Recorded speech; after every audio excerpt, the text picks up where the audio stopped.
بسم اللہ الرحمن الرحیم۔ جماعت نحو کے اردو کے لیکچر نمبر 28 کا آغاز کریں گے۔ سبق ہم پڑھ رہے ہیں حج اکبر اور اس کے مصنف ہیں منشی پریم چند۔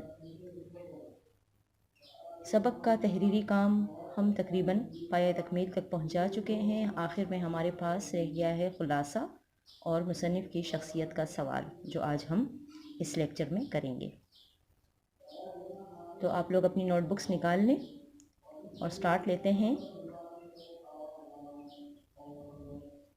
خلاصے کا۔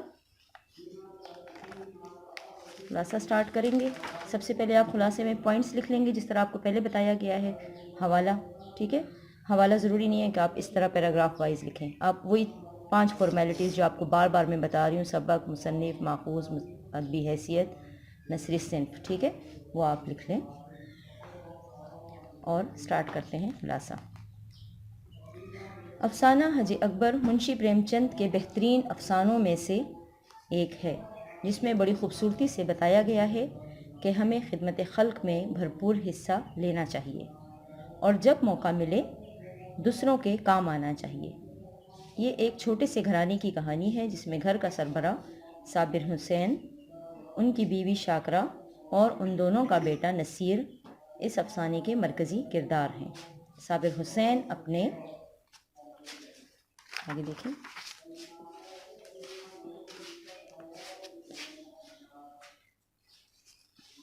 بچے کی بہتر پرورش کے لیے ایک دایا رکھ لیتے ہیں، اگرچہ ان کی آمدنی یہ اجازت نہیں دیتی، لیکن دایا اور بچہ ایک دوسرے سے بے پناہ پیار و محبت کرتے ہیں اور ایک دوسرے کے بنا ایک پل نہیں رہ سکتے۔ شاکرہ ایک شکی مزاج اور بے حس عورت ہے۔ وہ سمجھتی ہے کہ دایا یہاں صرف چوریاں کرنے کے لیے پڑی ہوئی ہے، اسی لیے جب ایک دن دایا کو بازار سے لوٹنے میں ذرا دیر ہو جاتی ہے تو وہ اس سے بحث و تکرار کر کے نوکری سے نکال دیتی ہے۔ ٹھیک ہے، یہاں تک لکھا، پھر اس کے بعد پیراگراف چینج کریں گے۔ نصیر دایا کے چلے جانے کے بعد بہت اداس رہتا ہے اور دایا کو پکار پکار کر روتا ہے۔ والدین یہ سمجھتے ہیں کہ بچہ چند دن میں بہل جائے گا، لیکن بچہ دایا کے پیچھے بیمار پڑ گیا اور کوئی دوا مفید ثابت نہیں ہو رہی تھی۔ آخر کار صابر حسین اور شاکرہ نے تسلیم کر ہی لیا کہ بچے کی صحت کا دار و مدار دایا کی واپسی پر ہے، اس لیے انہوں نے دایا کو واپس لانے کا فیصلہ کیا۔ ٹھیک ہے، یہاں تک دیکھیں، پھر سٹارٹ لیتے ہیں۔ چونکہ یہ سبق کافی حصوں میں ہے، اس لیے اس کا جو خلاصہ ہے وہ بھی تھوڑا طویل ہوگا۔ اب اگلا حصہ ہے، دیکھیں۔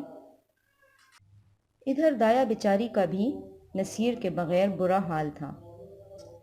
اس کا سارا خاندان ختم ہو چکا تھا، اس دنیا میں اس کا کوئی نہیں تھا، اس لیے اس کا وقت نہیں کٹ رہا تھا۔ اس دوران حج کے دن بھی آ گئے۔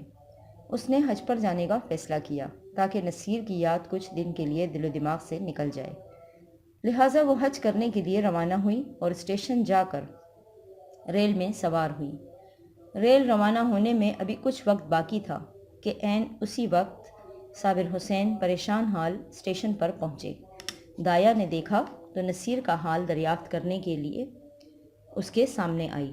جب صابر حسین نے نصیر کی حالت زار بیان کی تو حج کا ارادہ ترک کر کے نصیر کو بچانے کے لیے اس کے پاس آ گئی، اور یوں نصیر کو صحت اور زندگی ملی۔ مصنف نے اس لیے اس افسانے کا نام حج اکبر رکھا ہے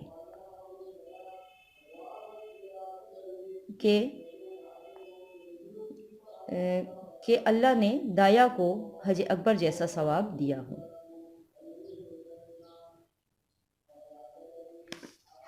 ٹھیک ہے، یہاں تک آپ کا خلاصہ کمپلیٹ ہے۔ یہ لائن ذرا دوبارہ دیکھ لیں۔ مصنف نے اس لیے اس افسانے کا نام حج اکبر رکھا ہے کہ شاید اللہ نے دایا کو حج اکبر جیسا ثواب دیا ہو۔ شاید، ٹھیک ہے، یہ شاید ہے لفظ۔ یہ آپ کا خلاصہ مکمل ہو گیا۔ اب ہم مصنف کا تعارف لکھیں گے۔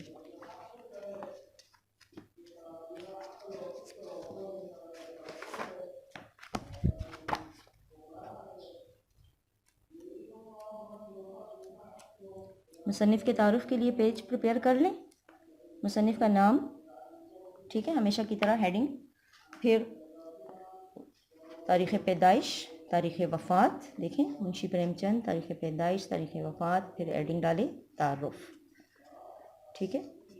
منشی پریم چند کا اصل نام دھمپت رائے تھا، وہ ضلع بنارس کے ایک گاؤں میں پیدا ہوئے۔ ان کے والد کا نام منشی عجائب لال تھا۔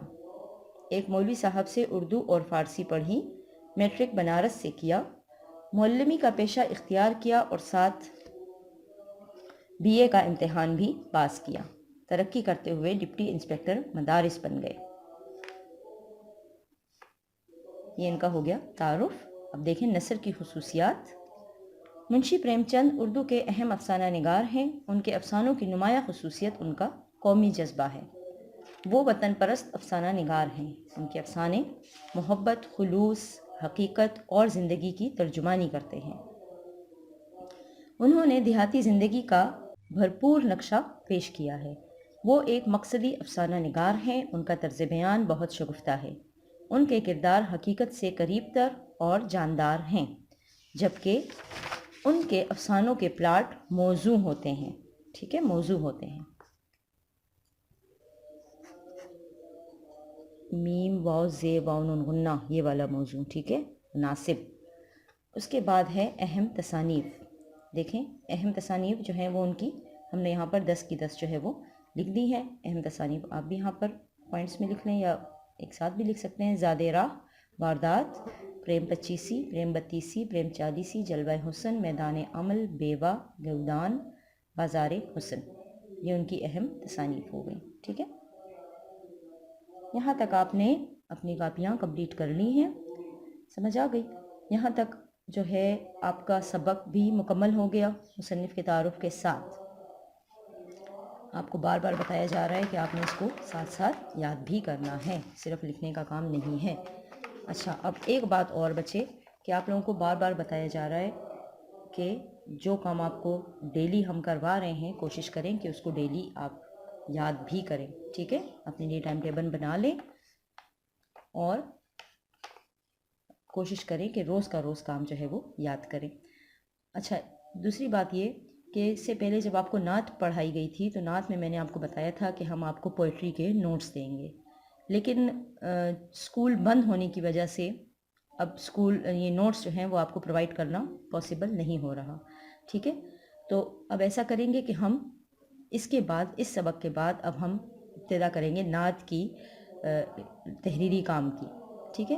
نعت کا تحریری کام کیا ہے؟ نعت کا تحریری کام اس کی تشریحات ہیں اور اس کی مشق ہے، تو وہ ہم کریں گے سی نوٹ بک میں، جو آپ کو ہم نے حصہ نظم و غزل والی جو کاپی تھی 8 میں ہم نے الگ کاپی بنوائی تھی نا، حصہ نظم و غزل کی، ٹھیک ہے نا، حصہ کاپی جیم، اس پہ ہم پوئٹری کا کام کریں گے، نظم و غزل کا سارا کام کریں گے، جس میں ہم نے ابھی صرف حمد لکھی تھی، ٹھیک ہے نا، حمد ہم نے لکھی تھی، حمد کی ساری ایکسرسائز اور اس کی تشریح وغیرہ۔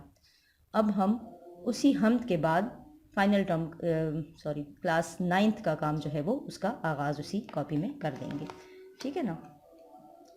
کلاس 9th کا کام ہم کریں گے تو آپ ایسا کریں، ایک پیج اس کے بعد حمد کے بعد آپ پیج فولڈ کر دیں اور اس پر لکھ دیں آغاز جماعت نحم، ٹھیک ہے، یا صرف جماعت نحم بھی آپ لکھ سکتے ہیں، ٹھیک ہے۔ اور کاپی کا جو کارڈ کور ہے اس کے اوپر بھی جہاں پر ہشتم لکھا ہے اس کے ساتھ پلس لکھ کر نحم لکھ دیں، تو یہ آپ کی کاپی ریڈی ہو جائے گی۔ اور پھر ہم اس میں کام سٹارٹ کریں گے نعت کا۔ نعت کا کام پھر ہم پیج پریپیئر کریں گے، اسی طرح ڈیٹیل پیج جماعت نحم کے لیے پیج فولڈ کرنے کے بعد آپ ڈیٹیل پیج بنائیں گے۔ نظم نعت مبارک، شاعر امیر مینائی، ادبی حیثیت نعت گو شاعر اور مثنوی نگار، مثنویاں لکھی تھی نا انہوں نے، تاریخ پیدائش، تاریخ وفات، ان کے دیوان، ان کی مثنویاں، ٹھیک ہے۔ تاریخ پیدائش 1828، تاریخ وفات سن 1900، دیوان کون کون سے تھے؟ صنم خانہ عشق اور میرات الغیب، اور مثنویاں نور تجلی، ابر کرم، شام ابد، صبح ازل، یہ ان کی اہم تصانیف ہوتی ہیں، ٹھیک ہے۔ اس کے بعد پہلے ہم اس کی مشق کریں گے۔ ہیڈنگ ڈالیں فرسٹ پیج، اس کے بعد ڈیٹیل پیج کے بعد جو صفحہ آ رہا ہے اس پر ہم مشقی سوالات کی ہیڈنگ ڈال دیں گے۔ ہیڈنگ میں سب سے پہلے سوال نمبر 1 لکھیں گے، اسناد کے پہلے شعر میں طیبہ سے کون سا شہر مراد ہے؟ ٹھیک ہے نا، طیبہ سے کون سا شہر مراد ہے؟ جواب، نعت کے پہلے شعر میں طیبہ سے مراد مدینہ منورہ ہے۔ مدینہ منورہ عظیم اور مقدس شہر ہے جہاں رسول صلی اللہ علیہ وسلم نے اپنی زندگی کے 10 سال گزارے، اور وہیں پہ روضہ پاک صلی اللہ علیہ وسلم بھی ہے، اسی لیے اسے طیبہ کہتے ہیں۔ ٹھیک ہے، یہ طیبہ ہے، ٹھیک ہے، اس پہ تشدید نہیں ہے، طیبہ۔ اس کے بعد سوال نمبر 2 ہے، گھر، پھر، گر جیسے ہم آواز الفاظ کو کیا کہتے ہیں؟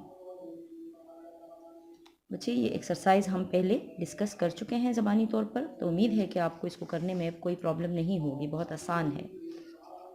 گھر، پھر، گر جیسے ہم آواز الفاظ کو قافیہ کہتے ہیں۔ ٹھیک ہے، قافیہ آپ اس میں یہاں پر بلیک سے مینشن کر سکتے ہیں۔ سوال نمبر 3، مندرجہ ذیل مرکبات کی تشریح کریں۔ یہ کچھ مرکبات ہیں جن کو آپ نے واضح کرنا ہے، ان کی وضاحت کرنی ہے، یہ بھی ہم زبانی طور پہ کر چکے ہیں، اب ہم اس کو ریٹن فارم میں کریں گے۔ پہلے ہیڈنگ ڈالیں گے جواب کے بعد ہیڈنگ، پہلا جو مرکب ہے وہ ہے لشکر اندوہ۔ یہ مرکب اضافی ہے، لشکر اندوہ سے مراد غموں کی فوج ہے۔ ٹھیک ہے، یعنی بے پناہ غم۔ شاعر اپنے غموں کی شدت کی طرف اشارہ کرتے ہیں کہ وہ کس قدر غموں میں گھرے ہوئے ہیں۔ اگلا ہے، یہ مختصر طور پہ آپ نے بتانی ہے، ٹھیک ہے، بس اس کی وضاحت ہے نا، تو بس 2-3 جملوں میں۔ نخل دل، یہ مرکب اضافی ہے، شاعر نے یہاں دل کو درخت اور گناہوں کو پتوں سے تشبیہ دی ہے کہ جیسے درخت پتوں سے ڈھکا ہوتا ہے، اسی طرح میرا دل گناہوں سے بھرا ہوا تھا، لیکن رسول پاک صلی اللہ علیہ وسلم کی محبت سے وہ سارے پتے جھڑ گئے۔ اس کے بعد ہے حب حضرت، یہ مرکب اضافی ہے، حب حضرت سے مراد رسول پاک صلی اللہ علیہ وسلم سے محبت ہے۔ شاعر کی خوش قسمتی تھی کہ رسول پاک صلی اللہ علیہ وسلم کی محبت اس کے دل میں پیدا ہو گئی اور وہ راہ راست پر آ گئے۔ ان کے دل میں پیدا ہو گئی، ٹھیک ہے، ان کے دل میں پیدا ہو گئی اور وہ راہ راست پر آ گئے۔ اس کے بعد ہیڈنگ ہے راہ راست، یہ مرکب توصیفی ہے، راہ راست یعنی سیدھی راہ، ٹھیک ہے نا، تو صفت آ رہی ہے نا، راہ راست سے مراد سیدھی راہ ہے جس پر چل کر انسان اپنی منزل پا لیتا ہے۔ دین اسلام کی سیدھی راہ صراط مستقیم کی طرف اشارہ ہے جس پر چل کر دنیا اور آخرت کی کامیابی مل سکتی ہے۔ اگلا ہے شوق دل، یہ مرکب اضافی ہے، دل کا شوق، ٹھیک ہے نا، شوق دل سے مراد شاعر کی دلی تمنا اور اس کی لگن ہے۔ شاعر زیارت مدینہ کے لیے دلی تمنا اور سچی لگن کا اظہار کرتے ہیں۔ اس کے بعد ہے سوال نمبر 4، دن پھر جانا سے شاعر کی کیا مراد ہے؟ کچھ سوالات اہم ہوتے ہیں بہت اور تھوڑے سے تفصیلی بھی ہوتے ہیں، ٹھیک ہے، تو اس میں آپ مائنڈ میپ بھی بنا سکتے ہیں، ٹھیک ہے، اور اس کا حوالہ سوال اگر آپ لکھیں تو بہت اچھی بات ہے۔ حوالہ سوال آپ نے لکھ لیا، پھر مائنڈ میپ بنا دیا۔ مائنڈ میپ آپ اپنے الفاظ میں بنا سکتے ہیں، سبق سے کوئی سے 4 اہم نکات لے کر اور بیچ میں اس کا مین پوائنٹ لکھ کر، اور اس کو آپ مائنڈ میپ کی صورت دے سکتے ہیں۔ جواب، دن پھر جانا سے مراد ہے قسمت بدل جانا۔ شاعر کا مطلب یہ ہے کہ رسول پاک صلی اللہ علیہ وسلم کے روضہ مبارک پر جانے کی سعادت مل رہی ہے، تو یہ ان کی خوش نصیبی ہے کہ وہ زیارت طیبہ کے لیے جا رہے ہیں۔ اس پر وہ اپنے رب کا جتنا بھی شکر کریں وہ کم ہے۔ شاعر کہتے ہیں کہ اس سعادت نے ان کی قسمت ہی بدل دی ہے، ٹھیک ہے۔ مین پوائنٹس آپ کو بار بار بتا رہی ہوں کہ ایک صفحے پہ کم از کم 3 الفاظ آپ نے سیاہ مارکر سے لکھنے ہیں، ٹھیک ہے، اور یہ اس کے آنسرز چونکہ مختصر ہیں تو ایک آنسر میں 2 الفاظ کافی ہیں سر نظم کے۔ اس کے بعد ہے سوال نمبر 5، اسناد کا مقطع لکھیے۔ اسناد کا مقطع کیا ہے؟ مقطع کی تعریف، شعر، آخری شعر، ٹھیک ہے، نظم کا یا غزل کا آخری شعر جس میں شاعر اپنا تخلص استعمال کرتے ہیں، ٹھیک ہے، تو اس میں کیا تھا، راہ حضرت میں اڑتا ہوں امیر، اڑ کے کیا مجھ سے کوئی طائر چلے۔ یہ ہو گیا اس کا مقطع، لیکن اس سے پہلے آپ نے ایک لائن میں یہ مینشن ضرور کرنا ہے کہ اسناد کا مقطع یہ ہے، ٹھیک ہے؟ جواب اسناد کا مقطع یہ ہے، اور پھر یہ شعر آپ نے شعر کے انداز میں ایک ساتھ شروع ایک ساتھ ختم 2 مصروں میں۔ یہ دیکھیں اس کے بعد صفحہ نمبر 104 پر نعت کی ایکسرسائز میں دیکھیں نمبر 6 میں جو ہے یہاں پر استعارہ دیا گیا ہے، ٹھیک ہے؟ استعارے کی تعریف ہے اور پھر اس کی امثال ہے، تو آپ نے اس کو ایز اٹ از کاپی میں بھی لکھنا ہے، لیکن پہلے ہیڈنگ ڈالیں گے، ٹھیک ہے؟ اس طرح استعارہ، اس کی ہیڈنگ، ٹھیک ہے؟ ہیڈنگ کے بعد آپ سٹارٹ کر دیں گے اس کی تعریف جو بک میں ہے، یہ بک سے بھی آپ لکھ سکتے ہیں۔ اگر کوئی لفظ اپنے اصلی معنوں کی بجائے مجازی معنوں میں استعمال ہو اور اصلی اور مجازی معنوں میں تشبیہ کا تعلق، یعنی وہ ایک جیسے دکھائی ہوں، تو اسے استعارہ کہا جاتا ہے۔ اس کی تعریف ہم پہلے بھی کر چکے ہیں، میں آپ کو ایکسپلین کر چکی ہوں، امید ہے آپ کو سمجھ آ گئی ہوگی۔ استعارہ کا مطلب ہے ادھار لینا۔ تشبیہ میں کیا ہوتی ہے؟ مشابہت ہوتی ہے، کی طرح، کی مانند کے جیسے الفاظ یوز ہوتے ہیں، ٹھیک ہے؟ حروف تشبیہ یوز ہوتے ہیں، لیکن استعارہ میں ڈائریکٹ کسی چیز کا نام ہم یوز کرتے ہیں، ایک طرح سے میں آپ کو بتا رہی تھی نا کہ ادھار کے طور پہ ہم کسی سے نام لے لیتے ہیں۔ راہ راست کا لفظی مطلب ہے سیدھا راستہ، لیکن مجازی مطلب ہے دین اسلام۔ جس طرح سیدھے راستے پر چلتے ہوئے مسافر اپنی منزل پر پہنچ جاتا ہے، اسی طرح دین اسلام پر عمل کرنے سے دنیا و آخرت دونوں میں کامیابی مل جاتی ہے، ٹھیک ہے؟ آگے دیکھیں، استعارے کو دوسری مثال سے ہم اس طرح واضح کر سکتے ہیں یا واضح کرتے ہیں۔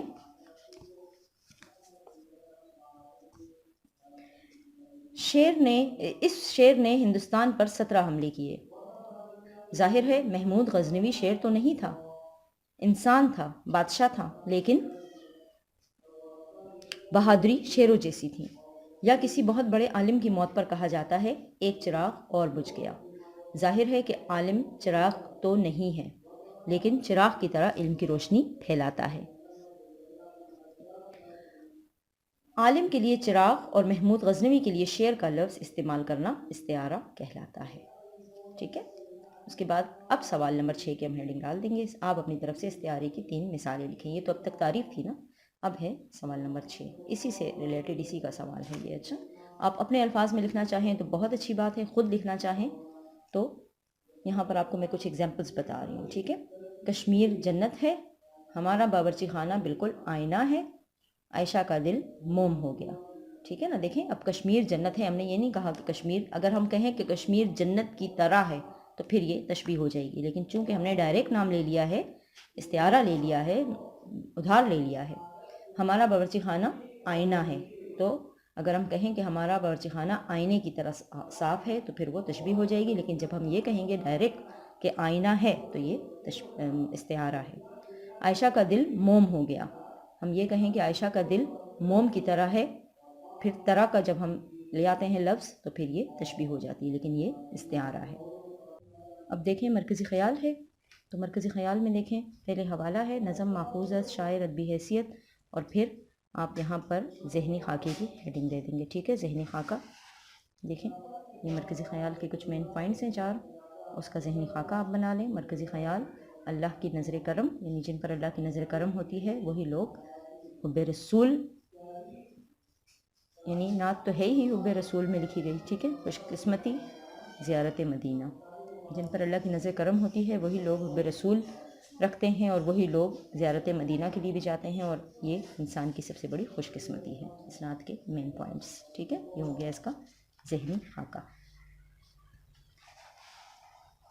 اچھا جی، آگے دیکھیں، اس نعت میں بتایا گیا ہے کہ آپ صلی اللہ علیہ وسلم مومنوں کے لیے ان کی جانوں سے زیادہ عزیز ہیں، اور ہر مومن کے دل میں تا دم مرگ، یعنی مرتے دم تک، تا تک کے معنی دیتا ہے، تا کا مطلب ہے تک، تا دم مرگ یعنی مرتے دم تک، تو تک یوز ہو رہا ہے تو یہ مرکب جاری ہے۔ شہر نبی صلی اللہ علیہ وسلم مدینہ منورہ جانے کی خواہش معجزن رہتی ہے، یعنی کہ وہ مرتے دم تک اس کے دل میں، دیکھیں نا، ضعیف سے ضعیف لوگ ہوتے ہیں جنہوں نے عمرہ حج نہیں کیے ہوئے ہوتے، لیکن ان کے دل میں یہ خواہش ہوتی ہے، وہ بہت ضعیف بھی ہوتے ہیں، اکثر معذور لوگ ہوتے ہیں، اکثر ایسے لوگ ہوتے ہیں جن کو پتہ ہے کہ ہمارا جانے کی کوئی سبب نہیں ہے، یا بیمار ہے یا کچھ بھی، لیکن پھر بھی ان کے دل میں ایک خواہش ہوتی ہے۔ جن خوش نصیبوں کو یہ سعادت حاصل ہو جائے گویا ان کے دنیا و آخرت سنور جاتے ہیں۔ سعادت کا مطلب بھی خوش قسمتی ہے۔ اور بلا شبہ وہ دنیا کے خوش قسمت ترین انسان ہوتے ہیں۔ شاعر بھی آپ صلی اللہ علیہ وسلم سے بے پناہ محبت کا اظہار کرنے کے لیے شہر مدینہ کی زیارت کو جا رہے ہیں۔ Paragraph change. شاعر خود کو دنیا کا خوش قسمت ترین انسان تصور کرتے ہیں، کیونکہ یہ موقع انہی خوش نصیبوں کو ملتا ہے جن پر اللہ کی خاص نظر کرم ہوتی ہے۔ اس لیے شاعر زیارت مدینہ کے لیے اپنی بے قراری اور بے چینی کا اظہار کرتے ہیں۔ ٹھیک ہے، یہ ہو گیا یہاں تک آپ کا مرکزی خیال۔ اب اس صفحے پر دیکھیں، بک پر ہی پیج 104 پر دیکھیں تو آخر میں آپ کو ہیتیں نظر آئیں گی۔ ہیت کہتے ہیں شکل کو، ہیت ساخت یا شکل، ٹھیک ہے، کہ یہ کون سی نظم کیا کہلاتی ہے۔ یہ میں نے آپ کو ایکسپلین کیا تھا، ٹھیک ہے، اس سے پچھلے نعت والے لیکچر میں، تو اس کو آپ ایز اٹ از اپنی کاپی میں بھی رائٹ کر لیں گے، ٹھیک ہے۔ مثلث 3 مصروں والی، مربع 4 مصروں والی، مخمس 5 مصروں والی اور مسدس 6 مصروں والی ایک بند والی نظم کہلاتی ہے، ٹھیک ہے۔ یا آپ یہاں تک اپنی کاپیاں کمپلیٹ کر لیں۔ اس کے بعد ہم جو نیکسٹ لیکچر ہمارا ہوگا اس میں ہم اس کی تشریحات کی طرف جائیں گے۔ نیکسٹ پیج پر آپ تشریحات کی ہیڈنگ اپنے لیے ڈال لیں۔ یہاں تک اپنی کاپیاں اپ ٹو ڈیٹ کر لیں، کمپلیٹ کر لیں۔ انڈر لائننگ اور فنیشنگ لائن اور مارکر کا یوز، بلیک مارکر کا یوز، بلو مارکر کا یوز، کٹ نپ کا یوز، ٹھیک ہے۔ جو نیو اسٹوڈنٹس ہیں، اگر آپ میں سے کوئی نیو بھی ہیں تو یہ یاد رکھیں کہ کٹ نپ مارکر، کٹ نپ پین یہ یوز کرنا لازمی ہے، ٹھیک ہے۔ ہم ایسا کام چیک ہی نہیں کرتے جو کٹ نپ پین سے نہ کیا گیا ہو، ٹھیک ہے۔ تو یہ ہمارا رول ہے PMS کا، ٹھیک ہے نا۔ یہاں تک اپنی کاپیاں اپ ٹو ڈیٹ کر لیں۔